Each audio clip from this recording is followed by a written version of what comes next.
Hello everyone, पहला question आपको दिख रहा होगा। ठीक है, यहाँ पे कह रहा है कि 1/अल्फा प्लस 1/बीटा का मान निकालना है। तो ये बहुत सिंपल है। ठीक है, 1/अल्फा प्लस 1/बीटा।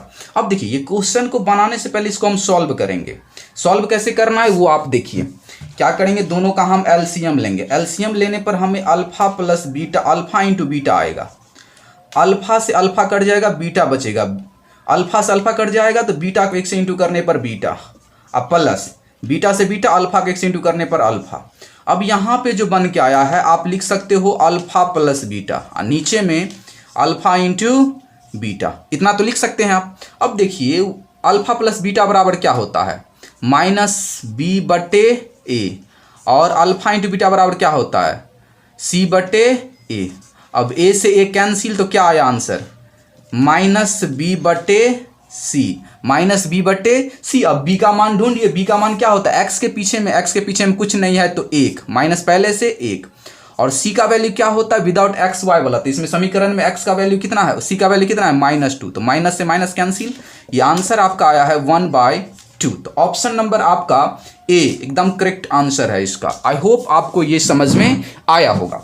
तो पहला नंबर सवाल में आपको सवाल बनाने से पहले इसको सॉल्व करना है, फिर बनाना है। ठीक है, या नहीं तो अब इसका आप फॉर्मूला बना सकते हो आप कि 1/अल्फा प्लस 1/बीटा आएगा तो इसका मान होता है -b/c। तब इतना करने का कोई जरूरत नहीं है, यहां पे आप डायरेक्ट वैल्यू रख देते। b का मान कितना है 1 और c का मान कितना है यहाँ पे -2, तो काट देते थे आप, कितना आ जाता है 1/2। लेकिन जब आपको फॉर्मूला इसका नहीं याद 1/अल्फा प्लस 1/बीटा का मान क्या होता है, तो आप एलसीएम लेके फॉर्मूला अपने आप बना लोगे। ठीक है, फिर वैल्यू पुट करोगे। अगर अब बनाना आ गया तब क्वेश्चन आएगा तब डायरेक्ट इसका फॉर्मूला रखोगे -b/c, क्योंकि इसका फॉर्मूला बन गया है -b/c। अब चलिए आगे नंबर क्वेश्चन देखते हैं। आगे में 2 नंबर क्वेश्चन है कि हमें कह रहा है कि अल्फा ए और बी हो तो ए बी का मान ज्ञात कीजिए। ठीक है, शून्य कह रहा है इसका 2 ठो, ए और बी हो तो ए इंटू बी का मान क्या होगा। तो बहुत ही सिंपल है, यहाँ पे 2 शून्य किसका क्या चीज है, ए और बी। तो किसी भी द्विघात बहुपद में तो 2 ही शून्य होता है, तो हमें ए इंटू बी का मान निकालना है। तो ए इंटू बी, तो आप इसे समझिए अल्फा और इसे समझिए बीटा, क्योंकि शून्य को अल्फा और बीटा से ही इंडिकेट किया जाता है। लेकिन यहाँ पे कह दिया गया है कि ए और बी है शून्य, तो पूछा जा रहा है ए इंटू बी क्या होगा। तो बहुत ही सिंपल है, ए बी इसका शून्य कहते हैं, ए इंटू बी का मान क्या होगा, फॉर्मूला होता है अल्फा इंटू बीटा बराबर c/a। तो c का वैल्यू क्या है इसमें, c का वैल्यू है 5 और a का वैल्यू कितना है इसमें, a का वैल्यू है x के पीछे वाला, कुछ नहीं तो यहाँ पे 5 आंसर हो जाएगा। तो आप ऑप्शन नंबर ए देख पा रहे होंगे। चलिए मैं इस सवाल को फिर से समझाता हूं। इससे पहले जितना भी सवाल बनाते थे कहते 2 शून्य इस बहुपद का जो है अल्फा और बीटा है, लेकिन यहाँ पे कह रहा है 2 शून्य ए और बी है, तो कहता है ए इंटू बी का मान क्या होगा। ठीक है, तो इसको समझिए अल्फा, इसको समझिए बीटा, तो मतलब अल्फा इंटू बीटा पूछ रहा है, तो अल्फा इंटू बीटा बराबर क्या होता है c/a। तो यहाँ पे a इंटू बी बराबर c/a, मतलब कंफ्यूज करने के लिए डाला गया है। तो c का वैल्यू होता है बिना एक्स वाई वाला तो 5, c वाला मान होता है, a का मान होता है एक्स स्क्वायर के पीछे में, तो एक्स स्क्वायर के पीछे में कुछ नहीं तो 1, और जब नीचे में 1 रहता है तो नीचे वाला 1 को लिखना कोई जरूरी नहीं है। तो यहाँ पे 5, ऑप्शन नंबर आपका ए करेक्ट होगा। ठीक है, अब चलिए नेक्स्ट 3 नंबर क्वेश्चन है, 2 परमेय संख्याओं के बीच कितनी परमेय संख्या हो सकती है। तो 2 परमेय संख्या के बीच में अनंत परमेय संख्या होती है, ये आप याद रखोगे, अनंत। अब बोलेंगे सर कैसे, अब देखिए परमेय संख्या किसको कहते हैं, बट्टा वाला नंबर को भी, बिना बट्टा वाला नंबर को भी, माइनस वाला को भी, प्लस वाला को भी। अब मान के चलिए 2 नंबर लेते हैं हम, 5 और एक लेते हैं 6। ये दोनों परमेय संख्या है। क्यों बोलेंगे सर ये p/q के रूप में नहीं है p/q के रूप में। इसके बट्टे में कुछ नहीं है तो 1, इसके बट्टे में कुछ नहीं तो 1, तो 1/5, 5/1, 5/1, ये परमेय संख्या ही है। अब बात आती है सर इसके बीच में तो कोई सा नंबर नहीं, एक जो है 5 और 6 के बीच में एक 4 आएगा और कुछ नहीं। हम कह सकते हैं यहाँ पे देखिए 5.1, 5.2, 5.3, 5. तो कहेगा सर 5.9 तक होगा, हम बोलेंगे फिर 5.01, 5.02, फिर 5.001। ऐसे करते करते जो है बहुत सारा इसके 2 नंबर के बीच में परमेय संख्या होती है। तो आई होप आपको अनंत तो होता ही है, आपको क्लियर भी हो गया होगा कि कैसे होता है। अब 4 नंबर क्वेश्चन देखिए, 4 नंबर क्वेश्चन में कह रहा है किसी बारंबारता का बहुलक क्या होता है। जब हम किसी श्रेणी से जो है बहुलक निकालते तो उसका बारंबारता क्या होता है। जब जैसे मान के चलिए बहुलक हम डिफाइन करते हैं तो उसका ऑप्शन सुनिए, कहता है कम से कम बारंबारता, मतलब कम नंबर आने वाला चीज को हम बहुलक कहते हैं। नहीं, मध्यमत मान नहीं, अधिक बारंबारता वाला, मतलब बहुलक जब किसी श्रेणी में से निकालते हैं जो सबसे अधिक बार आता है वही ना होता है बहुलक जो सबसे ज़्यादा बार आएगा। यहाँ पे 1, यहाँ पे 2, यहाँ पे 2, यहाँ पे 3, तो मतलब जो सबसे ज़्यादा बार आता है वही, तो यहाँ पे अधिक बारंबारता वाला क्या होगा, बहुलक होता है। तो क्वेश्चन को समझिए फिर से, किसी बारंबारता का बहुलक होता है, कम से कम बारंबारता, कम बार आने वाला संख्या नहीं, मध्य मतलब बीच में आने वाला नहीं, अधिक बारंबारता मतलब अधिक बार जो आएगा सो हाँ, ऑप्शन नंबर सी इसका एकदम करेक्ट है। अब चलिए अगला क्वेश्चन कह रहा है कि बिंदु 2,3 की मूल बिंदु से दूरी क्या होगा। तो यार 2,3 है तो मूल बिंदु से दूरी क्या होगा, तो एक बिंदु डाला हुआ है, क्या चीज 2,3, तो इसका मूल बिंदु से पूछा जा रहा है। तो मूल बिंदु इस फॉर्मूला लिखिए, x square plus y square, तो पहला मान x का काम करता है, दूसरा y का, तो हम फॉर्मूला नहीं लिखेंगे, एक्स स्क्वायर डायरेक्ट 2 का स्क्वायर प्लस वाई स्क्वायर 3 का स्क्वायर, ठीक है। अब देखिए यहाँ पे 2 का स्क्वायर कितना हो जाएगा 4 और 3 का स्क्वायर 9। अब दोनों को ऐड करने पर हो जाएगा 13, तो रूट में 13 रह ही जाएगा। अब बताइए अगर रूट में 13 किसी नंबर का वर्ग है, नहीं तो ये रूट में ही हो जाएगा, तो ऑप्शन नंबर आपको दिखता होगा यहाँ पे सी नंबर, ठीक। अब चलिए आगे देखते हैं, आगे नंबर क्वेश्चन का आ रहा है कि निश्चित घटना की प्रायिकता होती है। ये क्वेश्चन हर एक वीडियो में आ रहा है, तो आप समझिए निश्चित घटना की प्रायिकता हमेशा एक होता है, परफेक्ट जो इवेंट होता है उसका एक होता है, तो आप ये समझे होंगे एक होता है। चलिए आगा क्वेश्चन देखते हैं, आगा है 1 + 10 स्क्वायर थीटा का मान क्या होता है।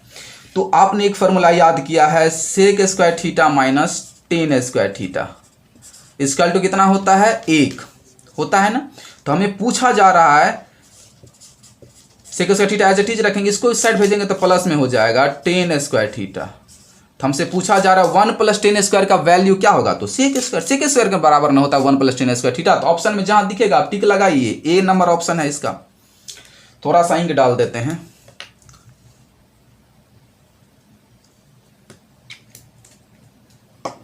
अब आगे में क्वेश्चन है कि 1/3 किसके बराबर होगा। ऑप्शन भी आपको दिख रहा होगा कि 1/3 किसके बराबर है। तो देखिए यहाँ पे 1/3 किसके बराबर कर रहा है, साइन, ऑप्शन नंबर पहला है साइन π/3, दूसरा है साइन π/3। तो साइन π/3 इसको क्लियर कीजिए पहले, इसका मान जो है 1/3 आएगा कि नहीं, तो साइन रहेगा ही।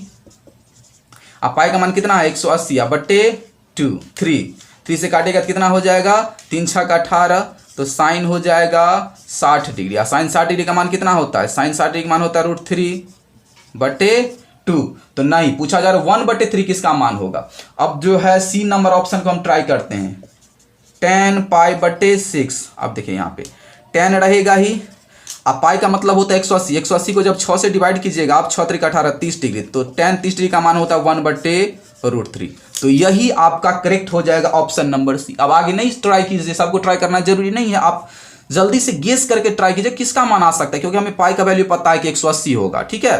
तो हमने 2 ट्राई किया, 2 में से एक आ ही गया सी नंबर, तो इसका ऑप्शन हो जाएगा सी कि 1/√3 का मान जो है 10 π/6 के बराबर होगा। तो इस टाइप का क्वेश्चन आएगा तो आप बना पाओगे, मुझे अब उम्मीद है।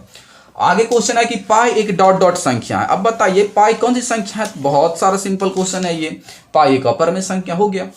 आगे देखिए चार घात वाले बहुपद क्या कहलाते हैं। अगर किसी बहुपद का जो है ax⁴ plus bx³ plus cx² plus dx plus e, अगर इस शेप का कोई बहुपद है या कोई सिंपल ही है जिसका पावर 4 है, तो इसे हम क्या कहते हैं, चतुर्घात बहुपद, या नहीं तो आप कह सकते हो बहुपद वाला बहुपद, ठीक है। इसे हम कहते हैं चतुर्घात, ठीक है, चतुर्घात बहुपद। चार घात वाले बहुपद क्या कहते हैं, चतुर्घात कहलाते हैं। अब देखिए नेक्स्ट क्वेश्चन है कि x का मान के लिए L समांतर m है, तो x का मान क्या होगा। x के किस मान के लिए, x के डॉट डॉट मान के लिए L समांतर m होगा। फिगर को आप समझिए, ये क्वेश्चन जो है हमने पीछे वाला वीडियो में भी बताया है, सेम क्वेश्चन था। इसको शेप को समझते हैं पहले। देखिए शेप क्या है, ऐसे करके 2 समांतर रेखा है L और m, इसको कोई तिर्यक रेखा प्रतिच्छेद करता है, तो यहाँ का वैल्यू 3x माइनस 20 डिग्री और ये वाला 2x + 10 डिग्री है। तो कहता है x का मान क्या होगा। तो आपको पता है कि जब 2 समांतर रेखा को एक तिर्यक रेखा छेद करती है, एक ही ओर के बने एकांतर कोण, एक ही ओर के एकांतर कोण का मान क्या होता है? तो एकांतर कोण देखिए यहाँ पे एक ही ओर है ना यहाँ पे, तो ये वाला जितना वैल्यू होगा उतना ही ये होता है, दोनों आपस में बराबर होता है। अब बोलेगा क्यों? जब दो समांतर रेखा की तिर्यक रेखा प्रतिच्छेद करती है तो जितना यहाँ का कोण होगा उतना ही यहाँ का कोण होगा, जितना ये कोण होगा उतना ही जो है ये कोण होगा, ठीक है। तो ये रूल है, एक के बराबर जो है आप दो को कह सकते हो, 3 के बराबर ये 4 कोण होता है, ठीक है। जब दो समांतर रेखा तिर्यक रेखा प्रतिच्छेद करती है तो ये कोण और ये कोण आपस में बराबर होता है, आपको ये समझ में आना चाहिए। अब देखिए एक ही ओर के एकांतर कोण है ये, ठीक है, एक ही ओर का एकांतर कोण आपस में बराबर होता है।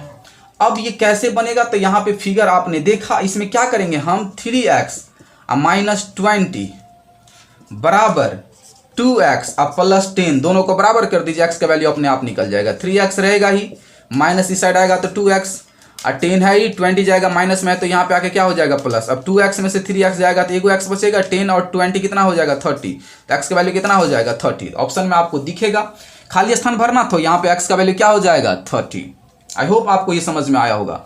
आगे नंबर क्वेश्चन है कि मूल बिंदु से P ऑफ -x, y की दूरी क्या होगी। एक बिंदु डाला हुआ वहां पे -x और y, तो कहते हैं इसका मूल बिंदु से दूरी क्या होगा, तो फॉर्मूला अप्लाई कीजिए, x स्क्वायर, x की जगह है -x square plus y square, y का जगह क्या है यहाँ पे y, तो y का स्क्वायर। अब इसको x स्क्वायर क्या हो जाएगा, x square minus minus plus हो गया होगा y स्क्वायर।